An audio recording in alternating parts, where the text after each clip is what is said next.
good friend of mine and subscriber who is over in England, Jim Reed, sent me a really awesome CD of Native American music and also a fascinating book. This one, and I tell you what, it is incredible. And Jim, the mind when it gets old. Jim, thank you so much for this book and for that record. This book is just incredible, and it keeps you on the edge of your seat. Now, let me tell you a little bit about what's going on in this book. It's called 9 Years Among the Indians, 1870-1879, the story of captivity of the life of a Texan among the Indians. Families on the western frontier faced a multitude of hardships. One of the most frightening, though, I would think, would be the possibility of attack by Indians and the abduction of your children or wife. Now, recently, as I said, my friend Jim Reed sent me this book. Following are some excerpts from the beginning of the book when two boys' harrowing adventure begin in the month of May of 1870. The story begins, and I'd like to share just some excerpts with you because it, like I said, it is fascinating and it more than holds your attention. Here. One day in the month of May, 1870, with my brother Willie Lehman and my two sisters Caroline and Gusta, were sent out into the wheat field to scare the birds away. And then Gusta was just a baby at the time, probably 2 years old, and was being cared for by Caroline. I was about 11 years old. Willie was past 8 years old, and Caroline was just a little girl. And we sat down in the field to play. And the first thing we knew, we were surrounded by Indians. When we saw their hideously painted faces, we were terribly, terribly frightened. And some of us pulled for the house. Willie was caught right where he was sitting. Caroline ran towards the house, leaving the baby, and the Indians shot at her several times, and she fell, fainted with fright. The Indians had no time to dally with her, so they passed on by her, thinking that she was dead, which was fortunate for her. And they often told me that she was killed, and I believed it until I came home several years later. They chased me for a distance and caught me, and I yelled and I fought manfully. When Chief Carnivist laid hold upon me, and a real scrap was pulled off right there. The Indians slapped me, choked me, bent me, tore my clothes off, threw away my hat, the last one I had for more than 8 years, and I thought he was going to kill me. I locked my fingers in his long black hair and pulled as hard as I could. I kicked him in the stomach, and I bit him with my teeth, and I had almost succeeded in besting him and getting loose when another Indian, Chawat, came up. Then Carnivist caught me by the head, and the other Indian took hold of my feet, and they conveyed me to a rock fence nearby where they gave me a sling, and my face and breast plowed up to the rocks and sand on the other side. They threw him. I was so completely stunned by the jolt that I could not scramble to my feet before the two Indians cleared the fence and were upon me. I can't imagine his terror. They soon had me securely bound upon the back of a bucking bronco and stark naked. The Indians lost no time in getting away from me, or away from there. And as we raced through the brush and undergrowth, my flesh was pricked and torn by mesquite thorns and catlaws.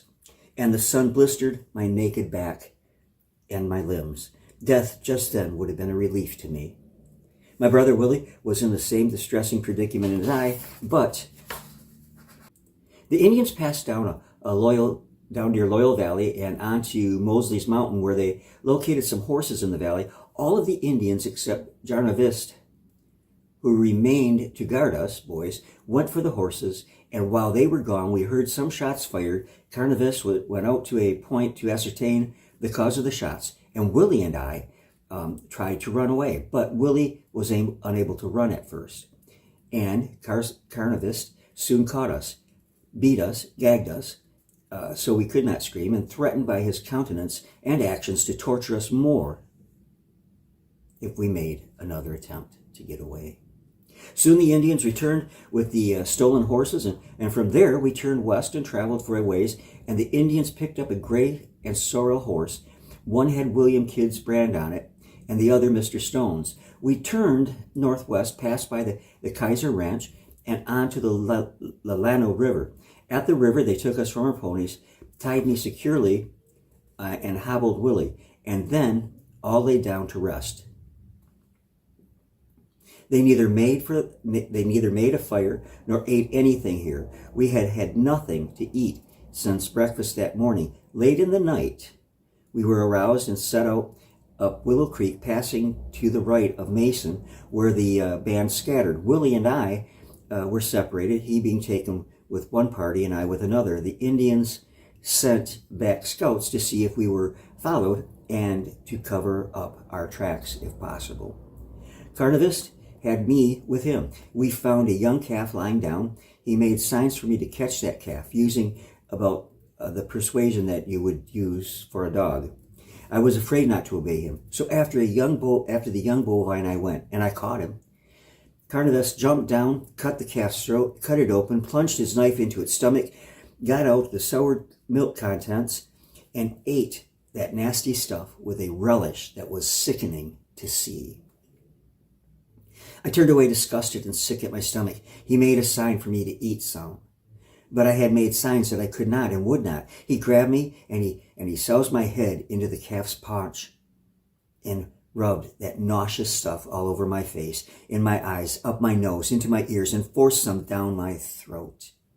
He had my nose and made me swallow, but the stuff would not stay on my stomach, and I vomited copiously. He then cut out the kidneys and the liver and compelled me to eat some, and then compelled me to eat some of them while they were warm with the animal's heat. I would vomit the mess up, but he would gather it up and make me swallow the same dose again and again. I would vomit. He would soak it in the warm blood and make me swallow it down again. The blood settled my stomach, and I finally retained the revolting filth. Then Carnivest took me to a hole of water, washed my face, put me on the horse with him, and we went to rejoin the other Indians of our party. I can't imagine the horror that they must have felt with what happened to them. And, you know, the Native American Indians, the indigenous people, if you will, had a really bad lot because of the European settlers and what the Europeans did to them. And so you can almost understand their savagery. Well, you can.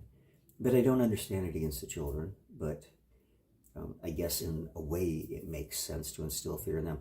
At any rate, Jim, thank you again so much. Awesome book. And I wish I could read the whole thing to y'all, but obviously I can't because of copyright laws, probably. If you get a chance to pick it up at your library or at a bookstore, though, I would highly recommend that you check it out. All right, thanks so much for being here. God bless you all. Love you all very much. Jim, thank you again. And I haven't heard from you for a while. I hope you're doing well. Talk to y'all soon.